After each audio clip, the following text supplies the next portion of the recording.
Let's talk about Gods Unchained Mobile. Let's talk about it. So, if you're watching this video in the first week or two since it came out, Gods Unchained is either just about to launch mobile or it's launched it in the last week or so. As the time of this recording, it's coming out tomorrow. And I think it's a really good time to talk about this. It's important to set expectations around mobile. And by the way, I will go back and I will talk about my roadmap reaction because I was very, very mad at that roadmap. We'll talk about that. But yeah, this is for the Gods Unchained community. This is like a talk to the camera type video.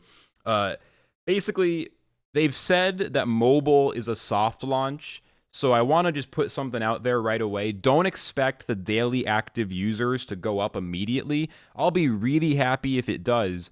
But from my understanding, there isn't a plan to do a bunch of marketing right away. They want to make sure mobile works and doesn't have any major bugs or issues. Because if they promote it and then it's broken, that's just going to reinforce the narrative of like, oh man, Gods Unchained is a mess. Like, they don't want that. No one wants that.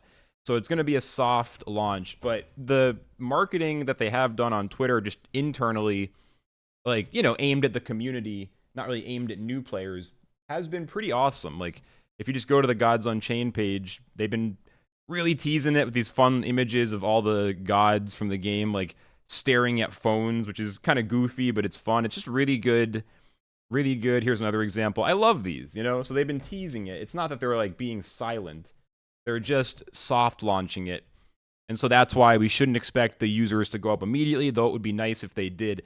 What I think is that mobile will be huge once the next set comes out. It's going to really amplify the success of the next expansion.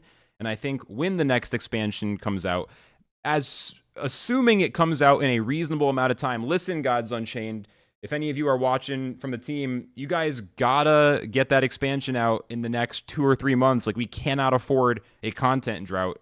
So I'm really hoping that happens. Assuming the new expansion comes out soon enough that like the player base doesn't start atrophying from a lack of content, then it should amplify the success of that expansion. Mobile should. So when the next expansion comes out, that should be the moment, as far as I understand it, where things can really be growing and bringing in lots of new players again. People will come in to check out the new expansion hype for Gods Unchained. It reminds me of, isn't it Harry Truman? A lot of you guys aren't Americans who watch the channel. One of the old American presidents from back in the day, Harry Truman, there was a news story that I think announced he had either died or he lost an election or something, and it wasn't true. And he has a famous quote where he says, reports of my demise have been greatly exaggerated, or something to that effect. It's a really funny little just like anecdote of how you can't always, like, sometimes the news just reports something in the wrong. But the reason I was told that is because I feel like the reports of Gods Unchained's demise have been greatly exaggerated, and I'm guilty of reacting to certain things way too emotionally and feeding that fire, which is something I'm trying to be better about. I'll always be honest, but just taking a little time to think before I toss out a scathing piece of content might be a good idea in the future. We'll get to my roadmap reaction in a minute. So yeah, people are going to come in for the new expansion because Gods Unchained is not dead. It's actually one of the most played, most active crypto games when you really look at good data. I'm pretty sure, I haven't looked at the data like this week, but as far as I understand, even from talking to people in other ecosystems, like from the Ronin ecosystem, the people who are looking at the data give Gods Unchained respect because it actually does have a lot of players in a Web3 context. And of course, that is my expertise. I'm not an expert on much, but I am an expert on Web3 gaming. It is what it is. So like, I know what I'm talking about here. And trust me, Gods Unchained isn't dead. It's just not. So the new expansion is going to come out, and there's going to be a flood of people who don't play when the game is boring, but they are excited when new content comes out. So they're not playing right now because it's been 4 months or whatever since Tides of Fate, and we're kind of waiting for the next thing. But they're gonna come back. View counts for streams and YouTube videos across the board is all gonna rise. It happened with Band of the Wolf. It happened with Tide of Fate. It even happened with Winter Wanderlands, which is actually kind of an underrated set, by the way. Winter Wanderlands, not a lot of cards, but that set's like a really good set actually. So what's going to happen is everyone's going to come back in, and this time they'll be more likely to stay instead of just coming in for a day, a few days, a week, playing a few games. All right, whatever. Like, having mobile in the mix is so huge because for a lot of people, a game like Gods Unchained is a phone game. You know, not for me. I'm a competitive gamer. I'm like competing in tournaments these days, all this stuff. I got my battle station, you know, I got my like computer set up over here. You know what I mean? I'm good to go. But for a lot of people, card games are, you know, they're a phone game. It's more of a mobile casual experience. They're going to play some aggro war or a goofy combo deck or some kind of just weird budget thing. And they're going to, you know, putz around in Midnight Shadow, maybe grind up to gold. Maybe one day they take it seriously. They go to Mythic and it's like, yeah, let's do it. But, you know, like for a lot of people, card games are a phone game. I remember when Hearthstone launched mobile back in the day, I was a casual player. I was not a sweat. I was not a spike. You know, I was a Timmy. I mean, I was just trying to get close to legend. But when the phone mode came out, I started playing a lot more. Like whenever I was on the bus, I used to have to go between Connecticut and Boston from family to school. And like I'd be playing Hearthstone the whole time. So mobile is going to have people in a position where when they get bored in some random place at their job, if they're allowed to use their phone, or waiting for someone to pick them up to go somewhere, or on a bus, on a train, like, you know, like I do when I ride the train down to downtown Philly or something. Like, you know, you're on the train going downtown. If you live in a city, you're on your phone. Obviously not if you're driving, which is why, you know, but the point is a lot of people are going to do it. It's going to keep people in the ecosystem, and then they're going to keep thinking about the game. And I think that's where the kind of like the low tide, like the floor of Gods Unchained, which is currently around 6,000 to 7,000 daily active users, which again is a lot.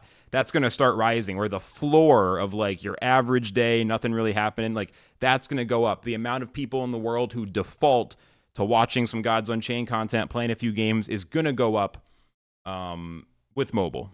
And I think that's going to potentially combine with a continued bull market. Crypto's going pretty crazy. You guys know I'm not the guy who talks about what token goes up or down. Not that guy at all. But this is insanity. Bitcoin has spiked up to 56. I'm looking at this for the first time this morning, and I'm like, oh, hell yeah. Ethereum at 3,200. What is, you know what I mean? I'm not even surprised, but it's just, it's happening. So if that continues, we have ranked, we have sealed, we have mobile. We have the full trinity of a TCG experience for a digital card game. Also, you own your cards. You can actually trade them. Unlike Magic Arena, unlike Hearthstone, unlike Marvel Snap. I would still be playing Marvel Snap if card acquisition didn't suck.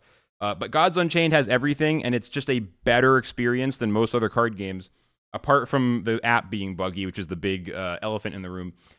So the gameplay loop is finally here. It's finally here. When I reacted to that 2024 roadmap, I was so pissed. But in retrospect, it was probably stupid. I was reacting emotionally, like I said earlier, and I just went too quick. I went too hard. I think I made a lot of good points, and it's maybe good that we captured that moment, because what I was expressing there, that video was a stream clip even. I don't think I even sat down to record it. It was in the moment, right? And I posted it because I felt like it was really like exactly capturing that moment. And that is how a lot of people feel. They feel exactly the way I expressed in that video. But the truth is, that was a very salty video. I was a little tired. I was a little stressed about other stuff, you know what I mean? And I kind of just took it out on Gods Unchained. The roadmap was kind of dumb, but calling Gods Unchained a zombie game and saying it's lost the chance to reach its full potential. Listen, Gods Unchained has fumbled some of its advantage, but I don't think we're all the way down like to doomsday, you know, not even close. And it also reminds me of a video I just watched yesterday. I'm not going to go too deep on this, but I watched a video on the Alpha Investments channel because my friend, from Twitch, Hugo, is always telling me to go watch Alpha Investments. I finally dug into some videos yesterday. Great channel from what I saw. And he talked about in one video, I think it was a game, was it called Force of Will? That's a Magic card. Oh, it's also a trading card game. Okay, I guess it's named after the famous Magic card. And I guess that was his example, if I'm not mixing it up, of a game that reached a certain amount of people and then kind of fell off, but they still put out sets and they still do cards. And like, you know, the game has players. It just kind of lost its hero arc of being a huge one, right? Like everyone knows about Flesh and Blood if you're into TCGs. Like Flesh and Blood is like on its hero arc. Like it's the one. Like if you are tired of Magic, you go play some Flesh and Blood, or maybe like Sorcery. There's like a few games that like have the hype. And then sometimes a game like this, Force of Will, loses the hype, but it doesn't die. It just continues and isn't as popular. I think this is the worst case for Gods. It's not going to die, but it might just stay around that 5 to 10,000 active daily players, asset prices staying around where they are now. I think that's probably the worst case, and that's what I was espousing in that video. Is I was like, "Oh my god, we're going there." Which, if it happens, it's not the worst thing in the world. Like, there are worse things. A lot of the games I've grinded as a streamer, as a content creator, are fucking dead, guys. No offense, but like Lost Relics is dead. Temtem, they I think did an amazing job with a Pokemon style MMO that I played in some fever dream of a past life. But, you know, the competitive scene didn't work out, and it definitely missed some of the potential, and now it's just not real. The PvP scene in Temtem died. Compared to Lost Relics and Temtem and a bunch of other games I've played, Gods Unchained is doing really well. Like, we are not dying. Like, trust me, because I've seen what that looks like. We might end up a zombie game, as I described, where we kind of lose the ability to, like, really have a chance to grow, but we're not there yet. And so I think I was wrong in my reaction to the roadmap. I think looking now at the pace of major updates, we got Sealed 6 months ago. We got Tides of Fate, the first major set in a long time. Now mobile coming in the next few days. By the time you're watching this, it's probably already out. These are major updates. Sealed, and then 6 months later, mobile. If they can keep up that momentum of major updates every, let's say, 3 to 4 to 6 months, I mean, they're starting to hit a new pace of development.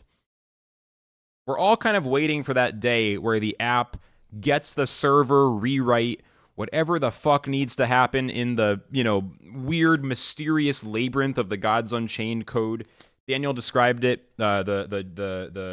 what's his job title? The top guy, the guy who runs everything, Daniel. I don't know why I'm forgetting the name of, like, what the role, like, but yeah, like, the guy who runs shit, he was just describing it in the last Council of Mortals, and basically, it seems like a pretty big deal, but we're at that point where the pace of development is growing, and if they can just fix the app being a janky piece of shit sometimes, like, everything else is primed. So I'm a little bit skeptical of the app rewrite, server logic rewrite, where the game just kind of functions better and, like, isn't so buggy, and where updates can be pushed out faster without the excuse of so-called spaghetti code. Like, we're all tired of that. That's still a question mark. But if you put aside the server logic stuff, and you just look at that pace of updates, Sealed, Tides of Fate, now mobile, I have a feeling they're about to start teasing the next set, like, pretty damn soon. They teased it, like, a tiny bit in one of the emails for one of these Sealed events or something, where they talked about, like, having a sense of dread in, like, a lore sense, and they bolded and italicized the word dread, so that might be, like, the next keyword is dread. I don't know exactly what that would do. So the teasing might have actually started and no one even noticed it yet. So, yeah, I am actually pretty bullish. I'm starting to think we might be heading into another golden era for Gods Unchained, late 2024 into 2025. I'm buying cards. I'm holding cards. I'm playing the game, 20, 30 hours a week. It's the off season, so I'm trying not to grind too hard, actually. I'm trying to kind of, like, limit my time and even explore other stuff to get context and enrich my, my mental understanding of things. But yeah, I think we're heading into a golden era for Gods Unchained. I think it's a time to be a little bit patient and try to not be too negative, because I think there's some good stuff coming. So I wanted to do this video as a kind of a follow-up to my really salty video last week. That's all I have to say. Thanks for watching. Flux signing out.